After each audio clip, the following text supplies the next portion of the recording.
Esta noche, Jaime, porque vamos a hablar del presupuesto general del Estado 2025. Hay parámetros que llaman la atención.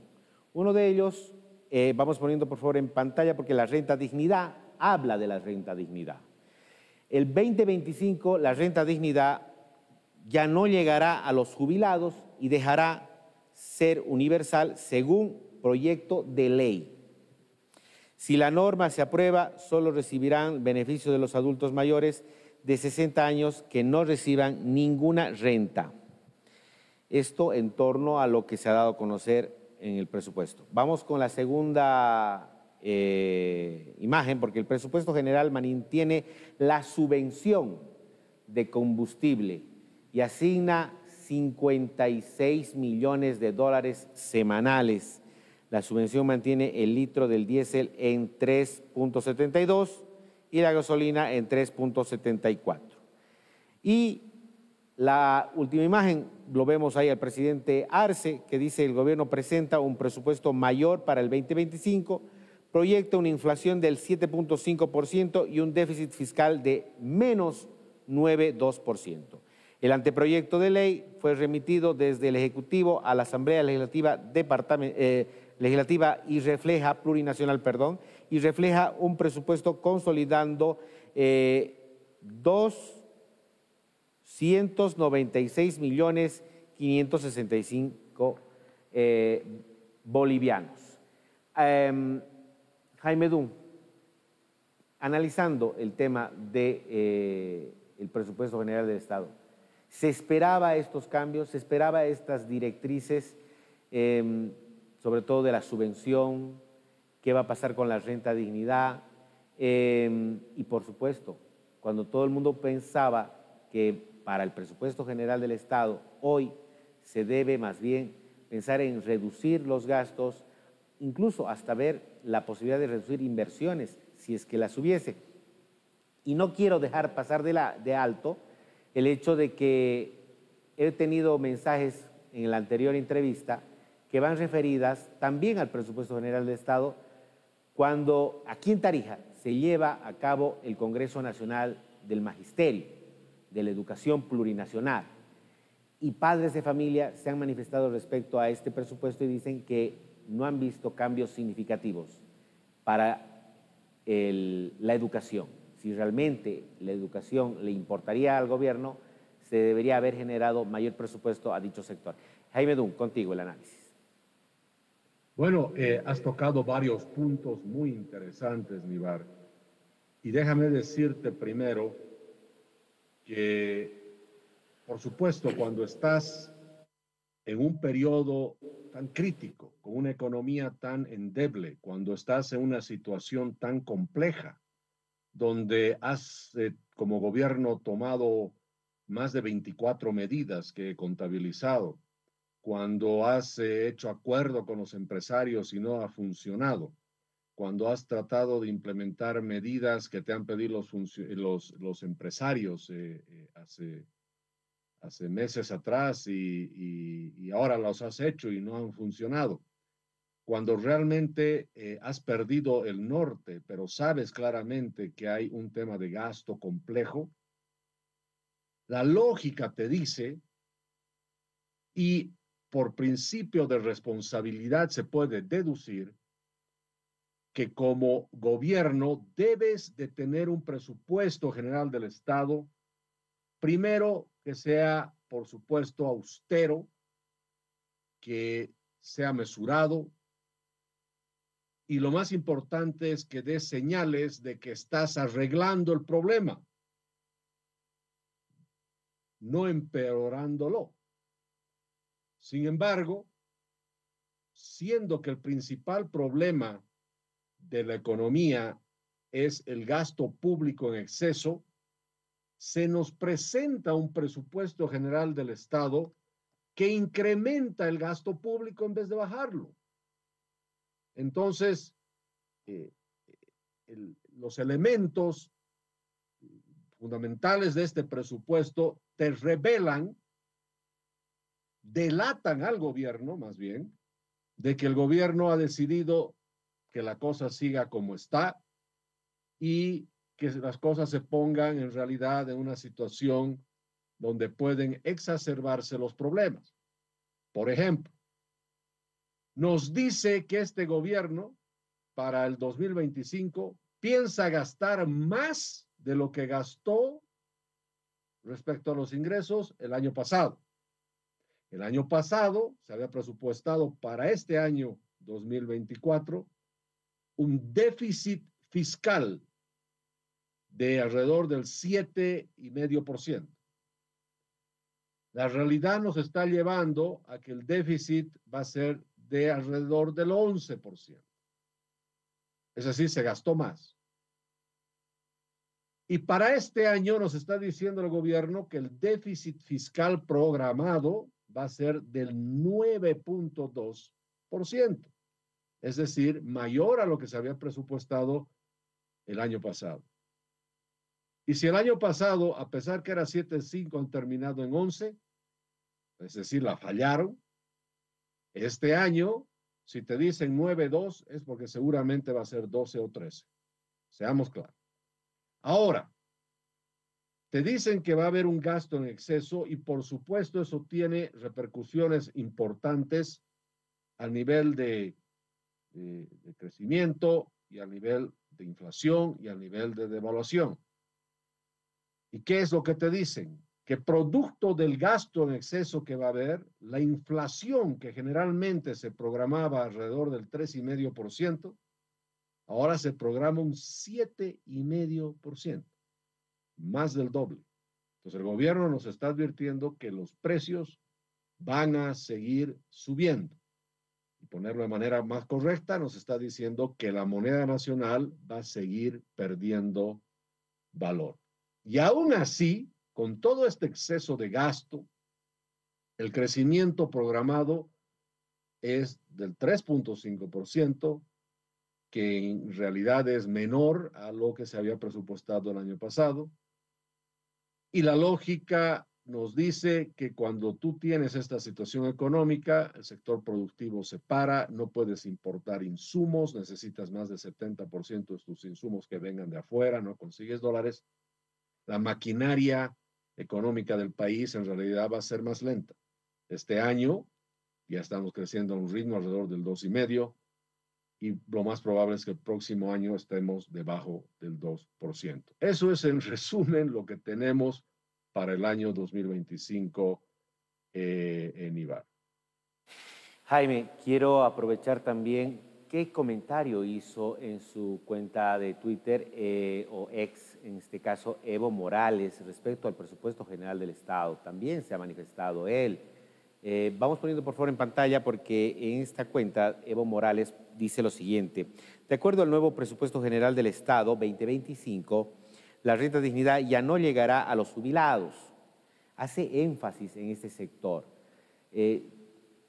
No podemos entender cómo el gobierno no puede ponerse la mano en el pecho por la gente más humilde, dice Evo Morales, por aquellos que reciben una jubilación baja, pero gracias a esta transferencia tratan de sobrevivir en la crisis económica. La renta dignidad es una conquista social, un aporte del Estado a las familias más humildes y un reconocimiento a quienes, con su trabajo y esfuerzo durante toda su vida, le pusieron el hombro al país. El gobierno nos hace volver aceleradamente al insensible modelo neoliberal. ¿Qué opinión tiene Jaime Dunn respecto a esto? Porque no solamente de lo que habla Evo Morales, sino que está tocando un tema que es muy, muy delicado. El tema de los bonos a sectores vulnerables, como es la renta dignidad. ¿Qué podría pasar con la renta dignidad? ¿Es considerado un gasto? ¿Es considerada una inversión? ¿Qué puede pasar con este tipo de bonos o renta, según Jaime Dunn, para el 2025?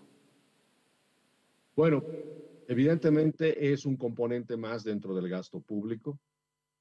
Y la renta dignidad es el más grande de todos. Cuando tú combinas todos los bonos que se dan por el gobierno, la renta dignidad es la más grande, supera los 900 millones de dólares al año. Después tienes otros, Juancito Pinto, Juana Zurduy, qué sé yo, que no llegan a ser ni el 10% de lo que es la renta dignidad en muchos casos. Entonces, el principal es ese. Ahora, cuando no hay recursos, empiezas a hacer los recortes, ¿no es cierto?, donde puedes. Y empiezas a priorizar qué gastos son más importantes. Y pongámoslo claro, seguramente el gobierno ha dicho es más importante traer diésel que hacer ciertos pagos a la renta dignidad. Esas ya son decisiones de política económica. Ahora, el proyecto de ley del presupuesto general del Estado para 2025 es correcto, dispone que la renta dignidad se dejará de pagar a todas aquellas personas, sin embargo hay que aclarar esto, que hoy ya tienen una renta de vejez o beneficios con recursos del Tesoro General de la Nación, o que tengan, por ejemplo, propiedad en una empresa, que sean dueños de empresas, han puesto ciertas condiciones. Claramente lo que están diciendo es, si alguien ya tiene algún beneficio, no le vamos a dar encima de ese uno más, porque claramente se estaba dando así en su momento. Ahora, claro, Evo Morales está usando esto como un elemento, ¿no es cierto?, político, para decir que el gobierno es insensible, que el gobierno, ¿cómo le va a hacer eso a, a las personas adultos mayores, etcétera, etcétera? Pero lo cierto es, y debemos de entender, que en realidad estos bonos, y estoy poniendo de una manera general, estos bonos son regalos que te da el Estado, y pues lo va a seguir haciendo siempre y cuando tenga recursos, porque estos recursos que llegan al bolsillo de las personas beneficiadas salen pues de algún lado. El gobierno tiene que dejar de hacer ciertas cosas para poder darlos. Entonces, claramente el gobierno ha llegado a un extremo, ¿no es cierto?, en la falta de recursos, que ha empezado a recortar en temas que políticamente no son muy populares. Acabas de hablar también del tema, comparando con el tema del combustible, la subvención, por supuesto. A ver, sale esto como nota principal de nuestro diario. Vamos poniendo, por favor, porque el Banco Central de Bolivia, importadores de combustible no deberán recurrir al mercado paralelo del dólar. Claro, cuando uno habla de economía, tiene que hablar también de esto que se ha manifestado el Estado o el gobierno, en este caso, hablando de la importación de combustible por parte de privados. Pero ¿cuáles son esas condicionantes? Esta es una. Vamos a escuchar otra muy importante que dice el gobierno respecto a la importación de combustible. Diésel, ¿no es cierto? Algún privado se decide hacer la importación, no va a ir acá a la avenida Camacho a buscar a alguien que venda dólares para importar el volumen de diésel que requiere importar. Tiene que ir al sistema financiero. Y en el sistema financiero, en este mercado mayorista, en el mercado cambiario como tal, ¿cierto?, donde se juntan exportadores e importadores, nosotros advertimos con el dato que nos genera el Instituto Nacional de Estadísticas de que existirían las divisas por el resultado positivo que se genera. O sea, uno puede ir al banco. ¿Tienes el video de la señora de ayer? Pero, por favor, si hasta está en la ventanilla de los bancos, el máximo que usted puede retirar, dependiendo del banco con el que usted trabaje, es 35 dólares semanales, 50 dólares semanales. Y hay algunos groseros que te dicen 20 mensuales. O sea, y nos... que va dirigida a esas importantes cláusulas, por decirlo así, para la importación de combustible. Claro, y ayer estábamos también con otro interesante dato, que hasta la fecha el mismo ministro de Hidrocarburos dijo que ¿cómo va marchando los empresarios respecto a la importación de combustible? ¿Hay alguno que se haya atrevido a generar esta importante oportunidad que le da el gobierno? Y la respuesta, como dice Jaime Dunn, es cero. Jaime, terminemos el análisis con esto, por favor. Sí, mira, es muy importante lo que tú mencionas y lo que mostrabas en el video anterior. Primero, una autoridad del Banco Central te dice que necesitas dólares, ve al banco y sácalos, por supuesto. O sea, parece que no entendió el señor que en los bancos no te dan dólares, no te dan más de 30, 50 dólares. Primer tema. Además, estaría como dando la impresión, esta autoridad, de que tú puedes ir al banco y conseguir esos dólares al tipo de cambio oficial, que creo que esa era la intención de ese mensaje. Ahora, que puedes tú con el banco coordinar con un exportador para que te den un monto más grande de los 100, es posible, eso es cierto.